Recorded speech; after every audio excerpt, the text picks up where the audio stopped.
Channel पर आप सभी का पुनः हार्दिक स्वागत है। आज हम 8वीं क्लास के विज्ञान विषय का 14वां पाठ डिस्कस करने जा रहे हैं। जो आपका आज का टॉपिक है वो प्रश्नोत्तर पर आधारित रहेगा। आपका पाठ तैयार होगा विद्युत धारा के रासायनिक इफेक्ट या प्रभाव। इस पाठ पर आधारित 6 मिनट तक से थ्योरेटिकल मैटर को आपको अपडेट करवाया।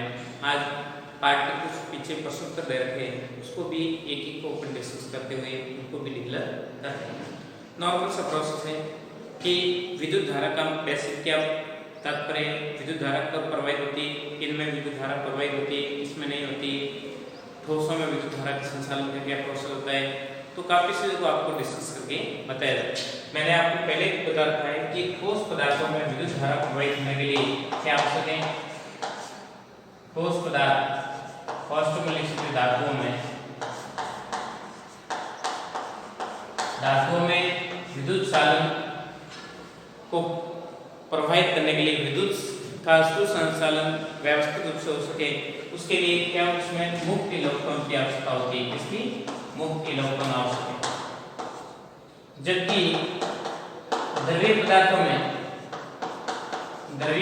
में विद्युत का संचालन करना है तो उसके लिए क्या आवश्यक है, आपको आयनों की आवश्यकता होती है। क्या? मुक्त आयन की एबिलिटी होने वाले। तो ये दो कंडीशन आपको दे रखी है कि ठोस पदार्थों में विद्युत का संचालन हो पा रहा है या नहीं हो पा रहा है। तो नहीं हो पा रहा है कारण क्या है, उसमें मुक्त इलेक्ट्रॉन उपस्थित हैं, और हो पा रहा है इसका मतलब मुक्त इलेक्ट्रॉन प्रदान करने की वजह से आसानी से विद्युत धारा प्रवाहित होती हुई देखी जाती है। और द्रव्य पदार्थों की बात करें तो द्रव्य पदार्थों में विद्युत संचालन नहीं होने के कारण होगा उसमें आयन उपस्थित नहीं है, और आयन की अनुपस्थिति में विद्युत धारा आसानी से प्रवाहित नहीं हो पाती है। तो अपन बेसिकली देखते हैं आयन दो प्रकार के होते हैं, एक तो धनावेश और एक ऋणावेश। एक तो क्या होते हैं पॉजिटिव आयन और एक होते हैं नेगेटिव आयन। और आयन आपस में समान प्रवृत्ति के आयन होते हैं, उनमें क्या होता है प्रतिकर्षण देखा जाता है, और विपरीत प्रकार के आवेश होते हैं, उसमें क्या देखा जाता है आकर्षण। तो आपको ये भी मैंने बताया था कि पॉजिटिव दोनों में किसी प्रकार का अट्रैक्शन नहीं होगा, इन दोनों में आकर्षण शून्य है। या यहाँ पे नेगेटिव की बात करेंगे तो नेगेटिव में भी किसी प्रकार का कोई आकर्षण नहीं होता है। तो समान आवेशों में किसी प्रकार का आकर्षण बल नहीं पाया जाता है, और आकर्षण न होने के कारण वो एक दूसरे से क्या होते हैं प्रतिकर्षित होते हुए देखे जाते हैं, एक दूसरे दूर भागते हैं। जबकि विपरीत प्रकार के आवेश होते हैं तो वो एक दूसरे क्या करते हैं अट्रैक्ट करते हुए देखे जाते हैं, इसमें आकर्षण बल पाया जाता है। पॉजिटिव नेगेटिव क्या करता है अट्रैक्ट करता है। क्यों करता है, ये प्रकृति का रूल है, उसके आधार पे जितने भी प्रकार का एनिमल्स की बात करें, जीव जंतुओं की बात करें, या अपने पेड़ पौधों की बात करें, या ह्यूमन स्टडी पर बात करें, किसी की बात करें तो विपरीत लिंगों में आकर्षण अट्रैक्शन होता हुआ देखा जाता है। नर मादा की तरफ अट्रैक्ट होती है और मादा नर की तरफ अट्रैक्ट होते हुए देखे जाते हैं। ये साथ प्रोसेस पे जैसे आपके इलेक्ट्रिकल प्रोसेस या मैग्नेटिक प्रोसेस के अंतर्गत जैसी प्रॉपर्टी आपको कंसीडर करने को मिल रही, वैसे एक प्रकार के बेसिकली कॉन्सेप्ट बेस पे आकर आप में इस प्रकार की घटना देखने को मिलती है। तो ये बेसिकली काफी चीजों को आपको डिस्कस करके विस्तार रूप से एक चीज को विस्तार रूप से समझा रखा है। थ्योरेटिकल मैटर को आप एक वीडियो लेक्चर को ऐसे नोट करता हूं कि आप देखोगे, और जो मैटर आपको कंफ्यूजन या डाउटफुल में लगे उसको व्यवस्थित रूप से वापस पुनर्दौरान करें, फिर भी समझ में आया तो डायरेक्ट उसको सीधा समस्या का समाधान करें। देखिए प्रश्नोत्तर के तौर पर आपके सिंपल से जैसे प्रश्नोत्तर दे रखे हैं, डायरेक्ट आप देख के आपके सामने सॉल्यूशन आपको दिमाग में आता होगा, फिर भी एक बार मैं आपको करवा देता हूँ। देखिए विद्युत चालन वाले अधिकांश द्रव के विलीन में होते हैं, क्या पाया जाता है, किन किन द्रवों में विद्युत का संचालन हो पाता है। तो आपको पता है आयन युक्त द्रव होंगे उसमें विद्युत धारा का संचालन हो पाता है। नॉर्मली कंडीशन में शुद्ध अवस्था में विद्युत चालन नहीं हो पाता है। अम्लों में या क्षारीय या उदासीन लवणीय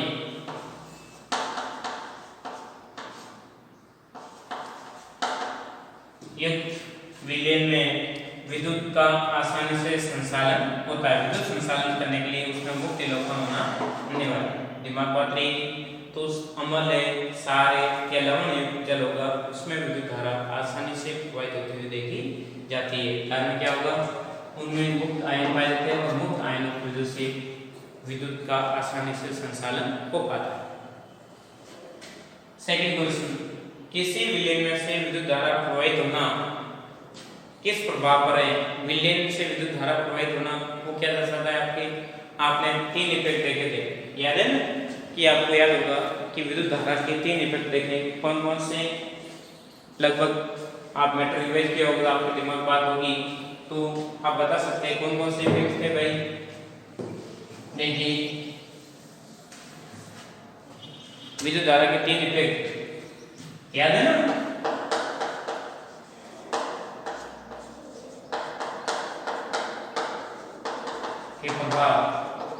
बेसिकली आप उसके बारे में जानते हैं कि 3 इफेक्ट थे। एक तो उसमें प्रभाव, दूसरा था चुंबकीय प्रभाव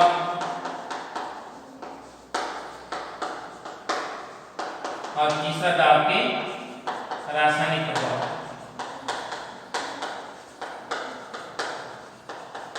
ये 3 प्रभाव थे जो आपने सिलेबस के अंतर्गत कंसिडर किया है और 3 प्रभाव को अलग अलग एक एक वीडियो लेक्चर के माध्यम से विस्तार रूप से आपको समझा के मैटर को अध्ययन करवाएंगे। तो देखते हैं किसी विलयन में विद्युत धारा प्रवाहित होना कौन से प्रभाव को प्रदर्शित करता है। विलयन मतलब रासायनिक अभिक्रिया जिसमें संपन्न होगी उसको अपन क्या कहेंगे, रासायनिक प्रभाव के दौरान कौन सा या प्रवाहित होना रासायनिक प्रभाव दर्शाता है। कौन सा? रासायनिक प्रभाव उत्पन्न होता है, ये ध्यान रखना। तो ये बेसिकली नॉर्मल एक कॉन्सेप्ट पे प्रश्न है, उसमें प्रभाव दर्शाने के लिए ठोस करने वाले और चुंबकीय के लिए भी ठोस करने वाले, परंतु केमिकल प्रोसेस के अकॉर्डिंग देखोगे तो विलयन में विद्युत धारा प्रवाहित हो रही है तो उसका मतलब रासायनिक अभिक्रिया होगी, उस दौरान उत्पन्न होने वाला प्रभाव कौन सा होगा? रासायनिक प्रभाव उत्पन्न होता हुआ देखा जाता है। बात दिमाग होने से आपने देखिए, यदि कॉपर सल्फेट विलयन में से विद्युत धारा प्रवाहित करने पर कॉपर निक्षेपित होता है या अधिशोषित कौन से बैटरी कौन से सिरे पर होता है, तो आपको प्रैक्टिकल के माध्यम से बताया भी था कि क्या रहता है। एक सिस्टम आपने ले रखा था, यहाँ पे बैटरी पॉजिटिव नेगेटिव सिरे को यहाँ पर मान लीजिए बल्ब आपने जोड़ रखा है, कोई बात नहीं, और फिर इसको 2 सड़ों को अपन किसमें डालते हैं? कॉपर सल्फेट विलयन में डालते हैं। तांबे की सड़, एक सड़ का क्या होता है निक्षेपण और दूसरे पर क्या होता है अधिशोषण। तो बैटरी कौन से सिरे पर अधिशोषित होता हुआ देखा जाता है? बैटरी के रेन टर्मिनल पर कॉपर अधिशोषित होता हुआ देखा जाता है। तो इससे जो छोटी छोटी बातें दे रखी उनको एक से को समझे। कौन से टर्मिनल पर? रेन टर्मिनल पर बैटरी के रेन टर्मिनल पर कॉपर अधिशोषित या निक्षेपित होता हुआ देखा जाता है। ये बात आपके दिमाग में होने से कौन से सिरे पर? रेन टर्मिनल पर कॉपर अधिशोषित होता है। अगला प्रश्न देखिए, किसी धातु पर अन्य धातु की परत सड़ाना क्या कहलाता है? कल आपने पढ़ा था लास्ट जाते जाते, याद है ना? कि किसी धातु पर अन्य धातु की परत सड़ाने की प्रक्रिया क्या कहलाती है? कृत्रिम आभूषण बनाना, विभिन्न प्रकार की स्टीललेस पाइप बनाना, विभिन्न प्रकार के उपकरण बनाना, अलग अलग दरवाजों की कुंडी बनाना, नलों के अलग अलग प्रकार के नल टूटी आदि पर पॉलिश करने की प्रक्रिया क्या थी बताइए? तो आप जानते हैं, तो उस प्रक्रिया को क्या कहते हैं अपन? विद्युत लेपन कहलाता है। कि किसी धातु पर अन्य धातु की परत सड़ाने की प्रक्रिया क्या कहलाती है? विद्युत लेपन। क्या कहते हैं? विद्युत लेपन की प्रक्रिया कहलाती है। क्या है? विद्युत लेपन। छोटे छोटे वर्ड है, ऐसे प्रश्न आपके बेसिकली जो आपने मैटर पढ़ रखा है उसे को यहाँ पर रिप्रेजेंट करना है और समझना है। अब देखिए अगला प्रश्न क्या दे रहा है? क्या शुद्ध जल में विद्युत का संचालन होता है? नहीं तो क्या कारण है? तो आपको पता है आशुद्ध जल ले रखा है, उसमें आप विद्युत धारा प्रवाहित करते हैं, तो क्या विद्युत धारा प्रवाहित होती? तो आप कहते हैं नहीं। तो क्या कारण था? विद्युत धारा प्रवाहित क्यों नहीं होती है? तो इसका क्या रेस्पॉन्सिबल प्रश्न का आंसर आप बता सकते हैं कि उसमें मुक्त इलेक्ट्रॉन या मुक्त आयन अनुपस्थित होते हैं और आयन की अनुपस्थिति की वजह से अशुद्ध जल या शुद्ध जल में विद्युत धारा प्रवाहित नहीं हो पाती। तो आप क्या बताओगे, क्या शुद्ध जल में विद्युत धारा का संचालन होता है? तो आप फर्स्ट आंसर क्या दोगे? यहाँ पे फर्स्ट आंसर लिखोगे नहीं। फिर बाद में कारण पूछा है, क्या कारण है? कारण बताइए। नहीं तो क्या करना चाहिए? अब मान लो प्रोवाइड करने के लिए बोलना जा रहा है तो आप बता देना उसमें अलग अलग प्रकार के लवण मिला दो। क्या मिला दो? लवण। इसके लिए तो आप क्या करना चाहिए? तो इसमें लवण और लवण मिलाते हैं तो आपकी विद्युत धारा प्रवाहित हो जाएगी। और पूछते हैं ऐसे कि विद्युत धारा का संचालन नहीं होता है तो कारण बताइए। तो कारण क्या बताना है यहाँ पे? कारण हो जाएगा मुक्त आयन अनुपस्थित। मुक्त आयनों की अनुपस्थिति की वजह से उसमें विद्युत धारा प्रवाहित नहीं हो पाती है। तो ये बेसिकली छोटे छोटे प्रश्न ऐसे आपके कई बार पूछे जाते हैं एग्जाम में, तो उन प्रश्नों को विधिवत रूप से समझे, कंसीडर करें क्या आपके सामने वाला एग्जाम में क्या प्रश्न दे रहे हैं, उसके अनुसार एक एक प्रश्न को विधिवत समझते हैं तो आपको बात समझ में आ जाती और क्लियर हो जाएगा कि प्रश्न अगले वाले ने क्या पूछा है। जो आपके वीडियो लेक्चर के माध्यम से जो मैटर ऑब्टेन करवा रखा है सारा मैटर उसी पर आधारित है। तो पूरे मैटर का एक बार स्क्रीनशॉट ले लीजिए, फिर बाद में और 3-4 प्रश्नों को मैं डिस्कस कर रहा हूँ ताकि आपके पीछे के प्रश्न उत्तर साथ कवर हो जाए और 1-2 प्रश्न उत्तर रह भी जाए तो उनको आप विधिवत रूप से घर बैठ के व्यवस्थित डाल करके अपना मैटर को रिकवर कर सकते हैं। तो ये बात दिमाग में होने से जो मैटर आपने पढ़ा है उसी को अप्लाई करके प्रश्न को व्यवस्थित रूप से हल देखिए। हो गया स्क्रीनशॉट देखिए। आगे देखते हैं अपन छठा प्रश्न क्या है देखिए।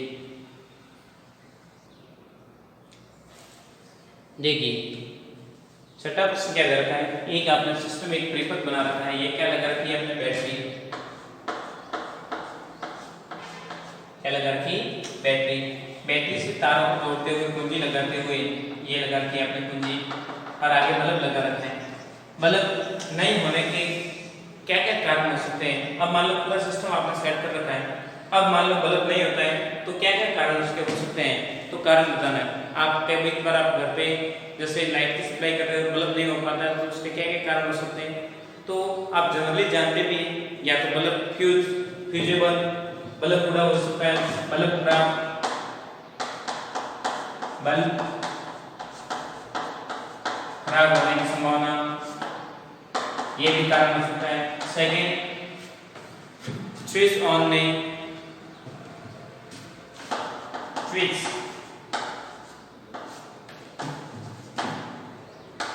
ऑफ होना,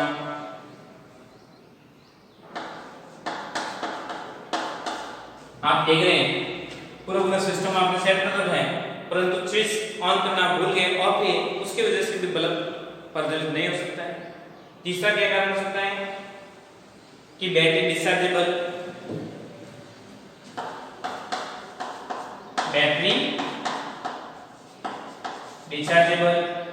डिस्चार्ज होना,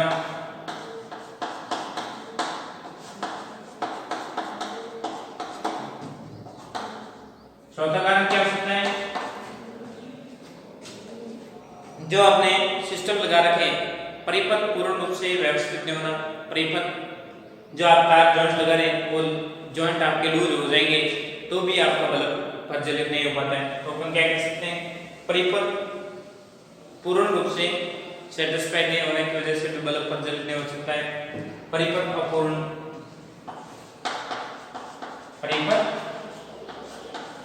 होना,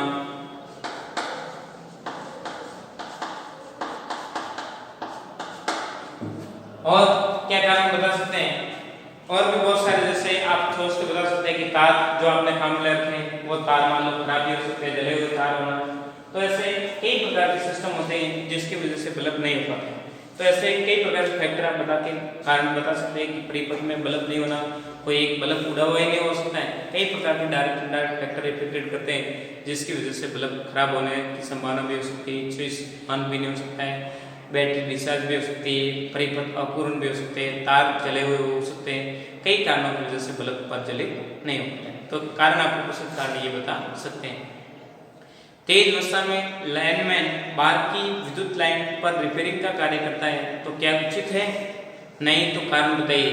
आप बोलते हैं नहीं, तेज वर्षा हो रही है उस टाइम में लाइनमैन बाहरी विद्युत लाइन पर कार्य कर रहा है रिपेयरिंग का, वो कार्य करना उचित नहीं माना जाता है। क्यों? क्योंकि कभी भी लाइट का करंट उस लाइनमैन को लग सकता है और लाइनमैन को लगने की वजह से हादसा होने की संभावना रहती है। तो बता रहे कारण क्या हो सकते हैं कि आप जानते हैं कि वर्षा का जल में विभिन्न प्रकार के आयनिक अवयव अणु घुले हुए होते हैं और आयन की उपस्थिति होने की वजह से वर्षा का पानी पूर्ण रूप से शुद्ध न होने की वजह से उसमें विद्युत धारा का आसानी से संचालन हो पाता है। और जैसे ही तेज बारिश की वजह से जल की धारा लाइनमैन के ऊपर गिरेगी तो जल धारा के माध्यम से वर्षा का जल लाइनमैन के ऊपर गिरने से करंट आने की संभावना होती है और जिससे बड़ा हादसा हो सकता है। तो ऐसे अपन कई प्रकार के लॉजिकल कारणों को मेंशन करते हुए बता सकते हैं। और कभी कभार आपको ये भी पूछा जाता है कि फायरमैन, मैंने वैसे प्रश्न को ये करवा रखा है कि फायरमैन विद्युत से लगी हुई आग को पानी से पाइप से बुझाने से पहले लाइन की मेन लाइन होती है उसका स्विच को बंद करवाता है, क्या कारण है? तो वो भी साइमल्टेनियसली के समतुल्य कारण को कंसिडर करते हुए मेंशन करना है। तो ऐसे कई प्रकार के छोटे छोटे प्रश्न उत्तर आपके पीछे दे रखे हैं। प्रत्येक प्रश्न उत्तर को व्यवस्थित रूप से समझें, कंसिडर करें। मुख्य रूप से मैंने प्रश्न उत्तर आपके 9 प्रश्न उत्तर दे रखे हैं, उसमें से मैंने 7 प्रश्न उत्तर आपके सामने रिप्रेजेंट करके एक प्रश्न उत्तर को समझा रखा है। जो प्रश्न उत्तर रह रहे हैं उनको आप व्यवस्थित रूप से समझें, कंसिडर करें। जो प्रश्न उत्तर आपको समझना है डायरेक्ट उसको उसी समस्या का समाधान करें। इंपॉर्टेंट बात ये गायत्री विद्या मंदिर यूट्यूब चैनल को आपने सब्सक्राइब करें, लाइक करें ताकि अपलोड होने वाले नए वीडियो नए नोटिफिकेशन आपको मिलता रहेगा, ताकि आपको बड़े कंटिन्यू घर से शुरू से अपना काम करते हैं। थैंक यू, धन्यवाद सो मच।